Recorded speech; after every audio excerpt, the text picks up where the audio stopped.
I was lying in intensive care, tubes in my arms when my phone rang with the call that changed everything. The bank manager's voice was shaking. What he told me made my heart monitor scream. My name is Patricia Henderson, and I'm 72 years old. I've lived in Seattle my whole life, raised 2 children, built a beautiful home, and saved every penny for 50 years. Right now, I want to know, where are you watching this from? Drop your city in the comments because what happened to me could happen to anyone, anywhere. It started 3 weeks ago on a Tuesday morning. I was having coffee when the chest pains hit. Sharp, crushing pain that dropped me to my knees. My daughter Sandra found me collapsed in the kitchen. The ambulance came screaming down our quiet street while neighbors gathered on their porches. The hospital admitted me straight to intensive care. Heart attack, a serious one. The doctors said I'd been minutes away from death. For 5 days, I drifted in and out of consciousness, surrounded by beeping machines and worried faces.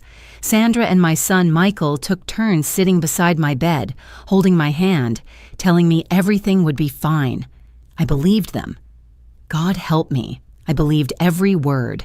By day 6, I was stable but weak. The doctors wanted to keep me another week for observation. My children insisted on staying close, helping with everything. Sandra brought my mail. Michael handled my bills. They were so attentive, so caring. Everyone said how lucky I was to have such devoted children. On day 7, my phone rang at 2 in the afternoon. The nurse handed it to me, and I heard a voice I'd known for 23 years. Mrs. Henderson, this is Thomas Harrison from First National Bank. I need to speak with you urgently about your accounts. My heart rate jumped. The monitors beeped faster. What's wrong? I managed to whisper. Ma'am, we received a request this morning to change the mailing address on all your accounts. The new address is in Spokane. We also received transfer authorizations for your savings accounts, all of them. The total amount is $1.6 million. The room started spinning. I didn't authorize anything, I said, my voice cracking. I know, ma'am. That's why I'm calling. The signatures looked off to me. I've processed your transactions for over 2 decades. I know your signature. These didn't match. But Mrs. Henderson... He paused, and I heard him take a deep breath. The request came with your daughter's contact information. She listed herself as your power of attorney. My blood turned to ice. I never gave her power of attorney, I whispered. I thought as much. Mrs. Henderson, I'm obligated to process this request by Friday, unless you come in personally to stop it. Can you do that? I looked at the IV in my arm, the monitors, the tubes. I'm in intensive care. Then I'll stall as long as I can, but you need to act fast. He hung up. I lay there, staring at the ceiling, my whole world crumbling around me. My children were stealing everything I had. While I fought for my life, I couldn't breathe, and this time it wasn't my heart. This was pure betrayal crushing my chest. My own children, the babies I'd nursed, the teenagers I'd sacrificed everything for, the adults I'd helped through every crisis, were robbing me blind while I lay dying. The nurse rushed in because my heart monitor was going crazy. She adjusted my medication, told me to calm down, asked if I was in pain. I nodded, but it wasn't physical pain. This was something much worse. I had to think. I had to plan. But my mind was foggy from medication and shock. Sandra came that evening with flowers and a bright smile. How are you feeling, Mom? You look so much better today. I studied her face. The same green eyes I'd looked into 1,000 times. The same smile she'd had since childhood. How could someone so familiar suddenly be a complete stranger? I'm tired, I said carefully. The doctors say I need rest. Of course. Don't worry about anything at home. Michael and I are handling everything. She patted my hand. We've got your mail, your bills, everything. You just focus on getting better. Every word was a knife. That's so thoughtful, I said, keeping my voice weak. What would I do without you both? You'll never have to find out, Mom. We're here for you. Always. She kissed my forehead and left. I watched her walk away, designer purse on her shoulder, the purse I'd bought her last Christmas for $800, money I'd saved from my teacher's pension. That night, I barely slept. I kept thinking about the past 5 years since Robert died, how Sandra had suddenly become so interested in my finances, how she'd suggested I needed help managing my accounts, how Michael had brought over those important papers for me to sign when I had the flu. Had I signed something then? I'd been so sick, fever of 103, could barely see straight. Michael had stood over me, pointing to signature lines, saying it was just updated beneficiary forms. Had that been the power of attorney? The next morning, I called my lawyer's office from the hospital phone. David Morrison had handled Robert's estate. He was sharp, thorough, and most importantly, he knew my family. Patricia, I heard about your heart attack. How are you holding up? David, I need you to come to the hospital today. Don't call my children, don't tell anyone you're coming, and bring everything we need to revoke a power of attorney. Silence on the line. Then, what happened? They're trying to steal everything, $1.6 million. They think I'm too sick to notice. His voice went cold and professional. I'll be there in an hour. Don't sign anything. Don't tell them you know. And Patricia, we're going to stop this. After I hung up, Michael arrived with breakfast. Pancakes from my favorite diner, orange juice, coffee made just how I like it. Thought you could use some real food instead of hospital garbage, he said cheerfully. I looked at my son, 6 feet tall, strong, successful, a pharmaceutical sales rep making 6 figures. And somehow, that wasn't enough. He needed my money too. Thank you, sweetheart, I said, taking the coffee with trembling hands. You're so good to me. Michael sat down, scrolling through his phone. Sandra and I were thinking, Mom, when you get out of here, maybe you should come stay with one of us for a while, just until you're stronger. My stomach turned.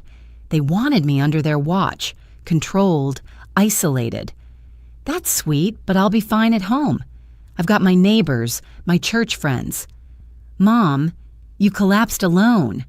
What if it happens again? We'd feel terrible if something happened and we weren't there to help. I'll think about it, I said, putting just enough weakness in my voice. He seemed satisfied. We made small talk about his work, his wife, Jennifer, their kids, my grandchildren. I thought about them. Emma, 9 years old, and Jason, 7. Did they know their father was a thief? Would they grow up thinking this was acceptable? David arrived at 11, carrying his briefcase and wearing his courtroom face. Michael had just left. Tell me everything, David said, pulling up a chair. I told him about the bank manager's call, the address change to Spokane, the transfer authorizations, Sandra's fake power of attorney claim. David took notes, his jaw getting tighter with every detail. Do you remember signing any power of attorney documents? No, but Michael brought papers when I had the flu last winter. February, I think. He said they were beneficiary updates. Did you read them? I tried. I couldn't see clearly. Fever, medication. He kept saying it was routine, that I needed to update everything after Robert died. My voice broke. I trusted him, David. He's my son. David's expression softened for just a moment. I know, but right now we need to focus on protecting your assets. First, we revoke any power of attorney, legitimate or forged. Second, we go to the bank tomorrow and stop these transfers. Third, we document everything for potential criminal charges. Criminal charges against my own children? Patricia, they're committing bank fraud and elder abuse. If that power of attorney is forged, it's also forgery and identity theft. This isn't a family squabble. This is serious crime. I closed my eyes. My children, criminals. What do we do? Tonight, you rest. Tomorrow, we need to get you released from the hospital. Doctor's approval or against medical advice, your choice. Then we walk into First National Bank and we shut this down. I'll contact Mr. Harrison and let him know we're coming. They'll know I found out. Yes, and that's when things will get ugly. Are you prepared for that? I thought about Sandra's smile, Michael's pancakes, 50 years of birthday parties and Christmas mornings and family dinners. Then I thought about them forging documents, lying to banks, planning to take everything while I fought for my life. I'm prepared, I said. I want my lawyer present when I confront them. I want everything documented. And David, I want them to know exactly what they've done. He nodded. I'll arrange everything. Try to rest. Tomorrow's going to be a long day. That night, Sandra called to check on me. Her voice was honey-sweet, full of concern. I played along, weak and grateful. I hung up with Sandra and stared at the phone in my hand. How many times had I talked to my daughter without knowing she was plotting against me? How many concerned phone calls were really just checking to see if I was still too sick to notice what they were doing? The nurse came in for evening rounds. How's your pain level, Mrs. Henderson? About a 7, I lied. The physical pain was manageable. The emotional pain was off every chart. I can increase your medication. No, thank you. I need to stay clear-headed. She gave me a concerned look, but nodded and left. I couldn't afford to be drugged up. Tomorrow I needed to be sharp, strong, and ready to fight. I barely slept. Every time I closed my eyes, I saw memories. Sandra at 5 years old crying because she fell off her bike.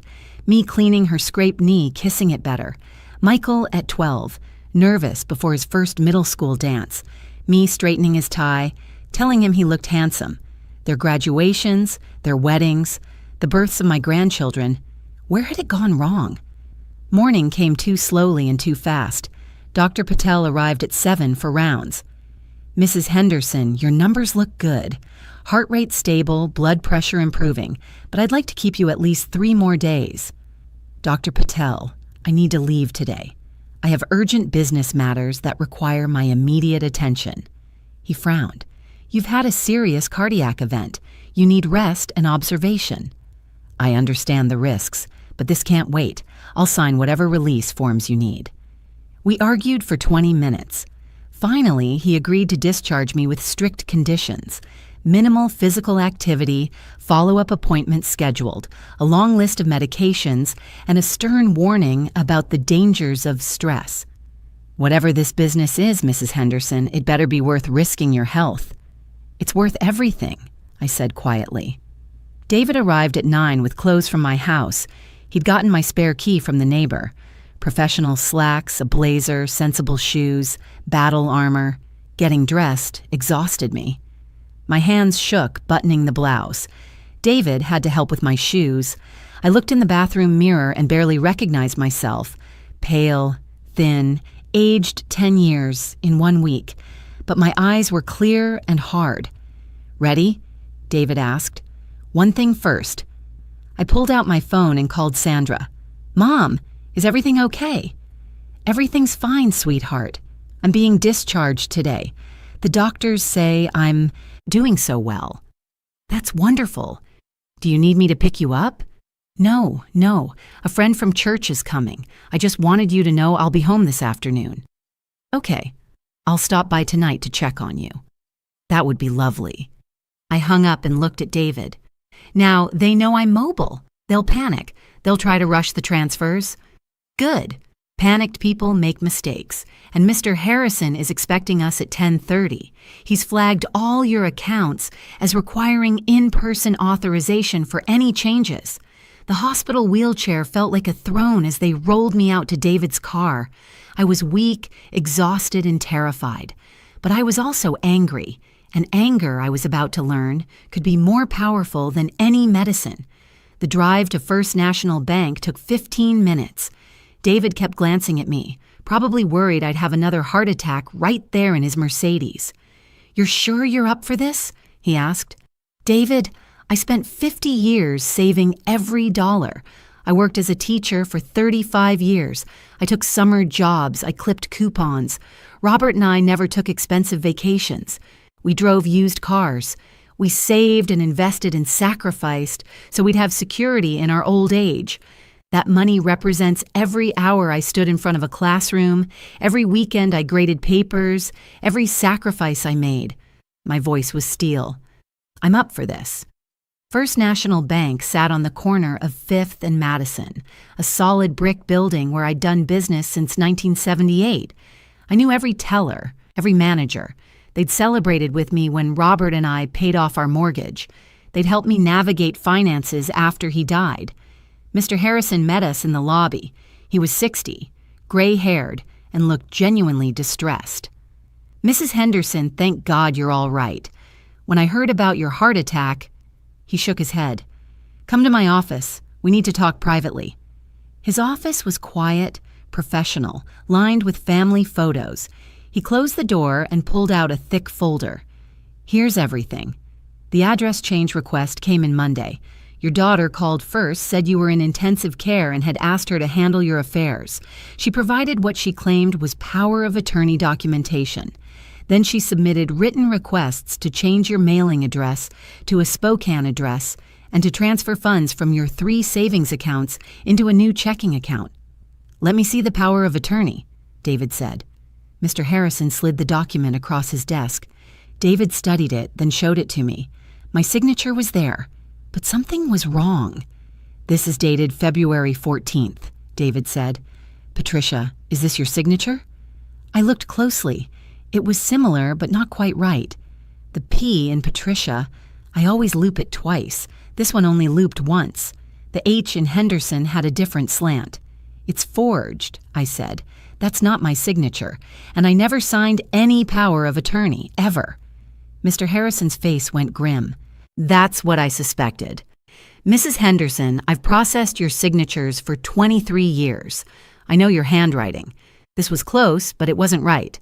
That's why I called you instead of processing the request."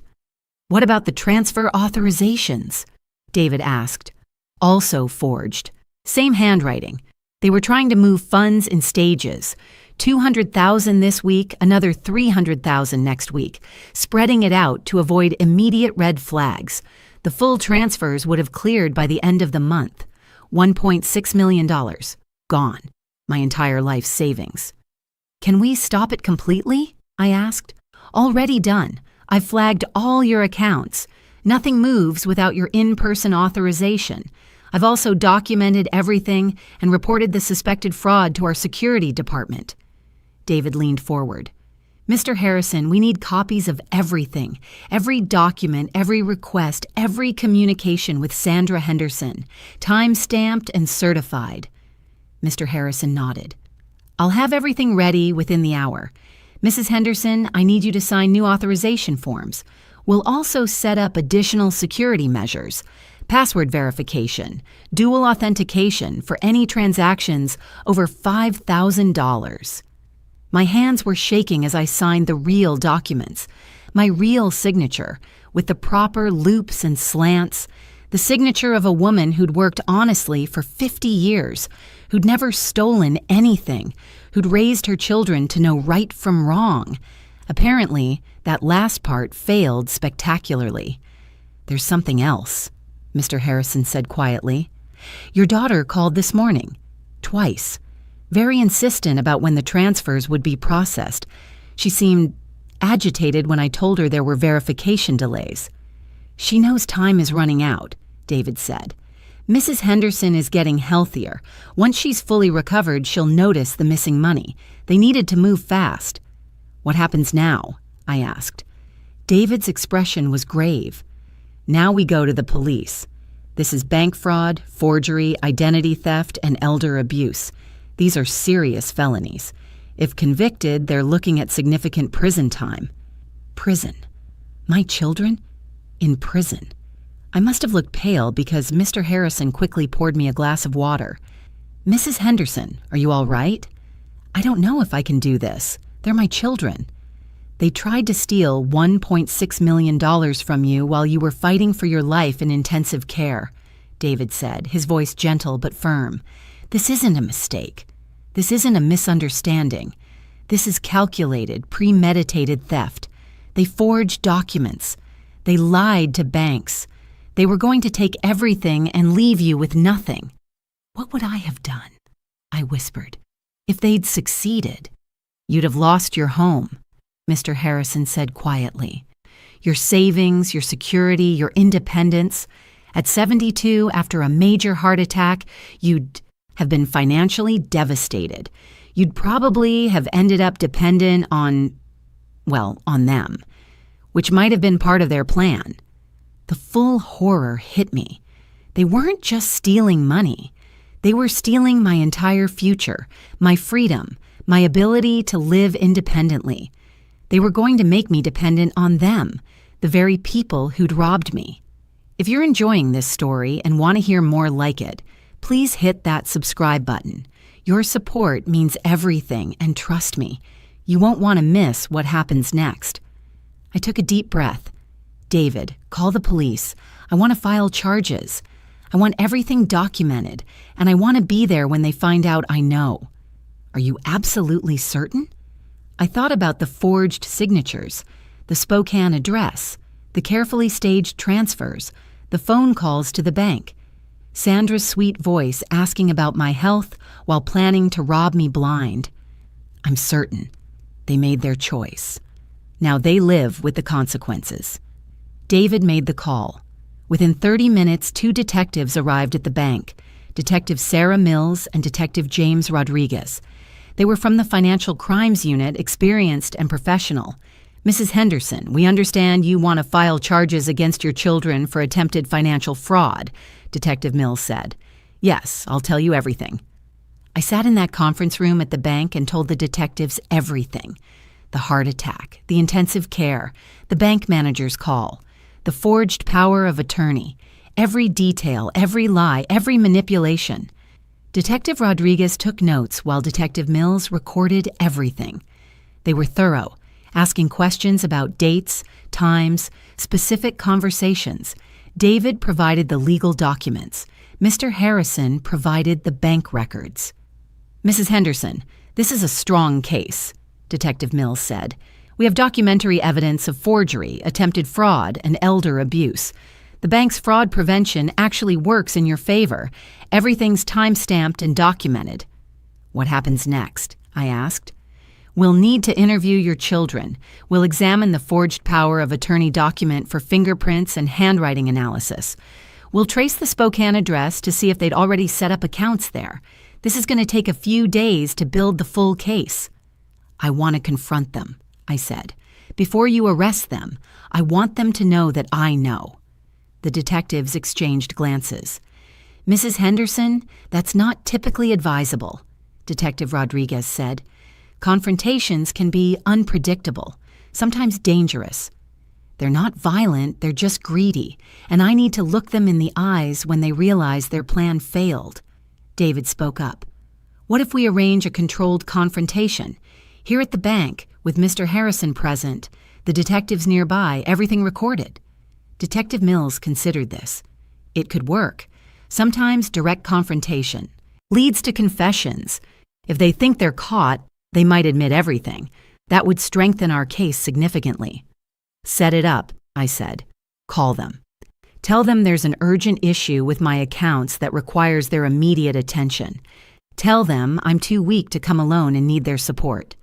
The irony of that last part burned. Mr. Harrison made the call to Sandra first, putting it on speaker. Miss Henderson, this is Thomas Harrison from First National Bank. We need you and your brother to come to the bank immediately. There's an urgent issue with your mother's accounts. What kind of issue? Sandra's voice was sharp, worried. I'd prefer to discuss it in person. It's regarding the power of attorney documentation and the transfer requests. Can you be here within the hour? Silence. Then, yes, I'll call Michael. We'll be right there.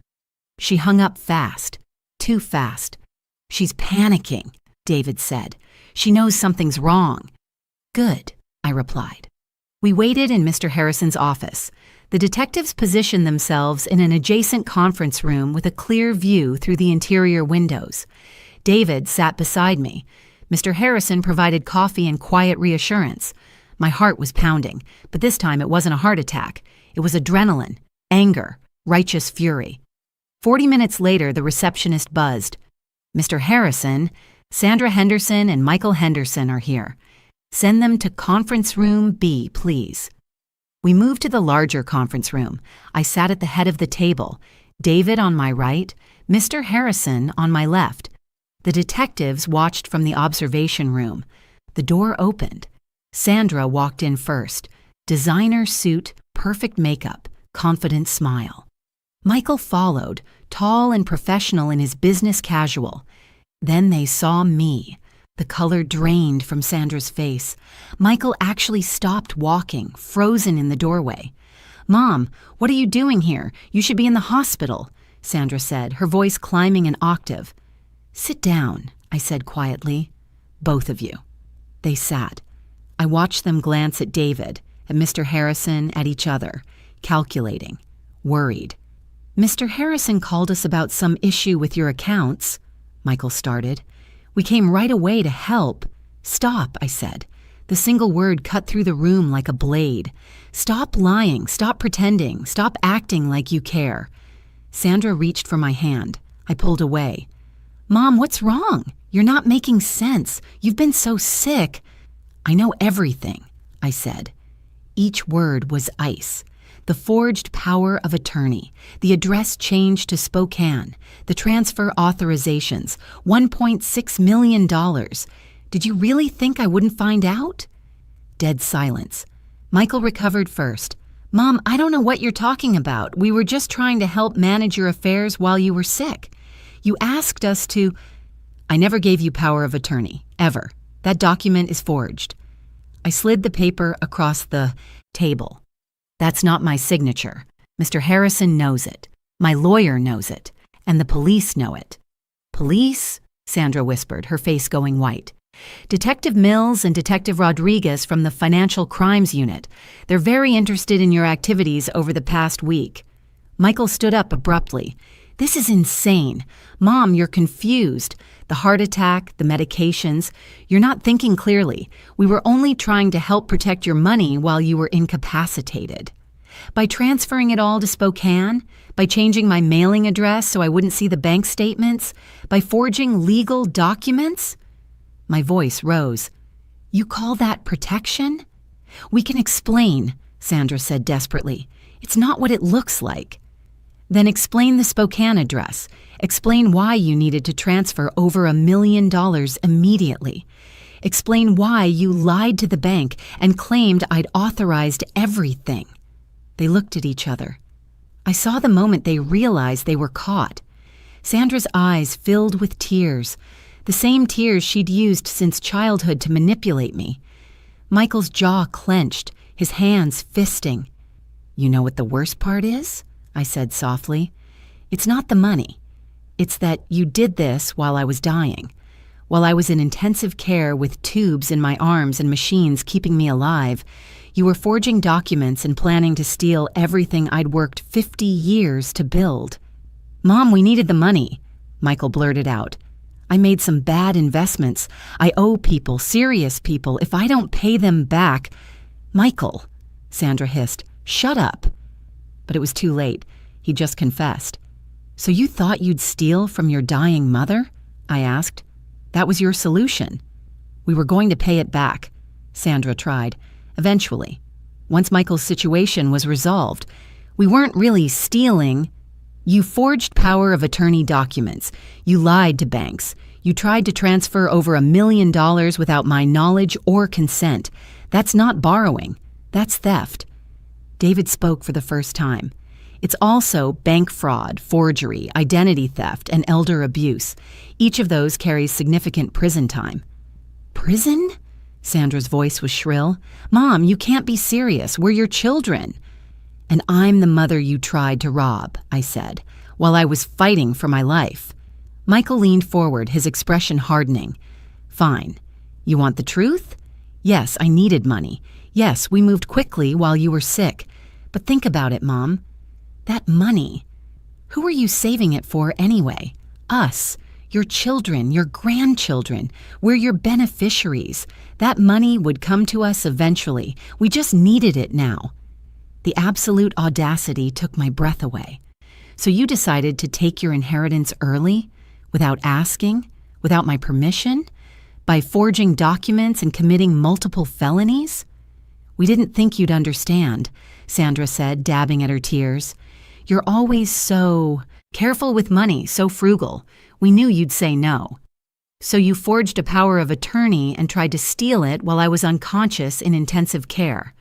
We didn't think you'd find out so fast, Michael snapped. Then he seemed to realize what he'd said. I mean, you didn't think I'd find out at all, I finished.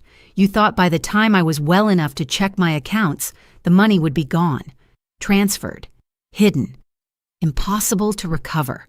And what was I supposed to do then? A 72-year-old woman with a weak heart? Sue my own children? Report you to the police?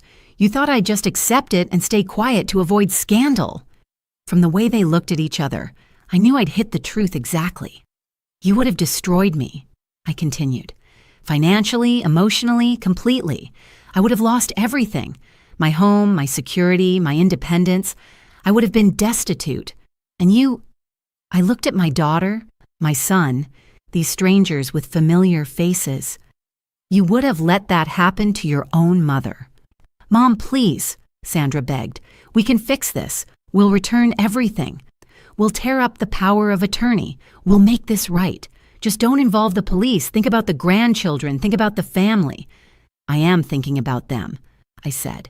I'm thinking Emma and Jason deserve to learn that actions have consequences, that stealing is wrong, that family doesn't mean you can commit crimes and expect forgiveness. The door opened. Detectives Mills and Rodriguez walked in. Sandra Henderson and Michael Henderson, Detective Mills said formally. We need you to come with us for questioning regarding allegations of bank fraud, forgery, and elder abuse. Sandra burst into sobs. Michael stood rigid, his face a mask of fury and fear. You're really doing this? He asked me. Your own children? You did this, I replied.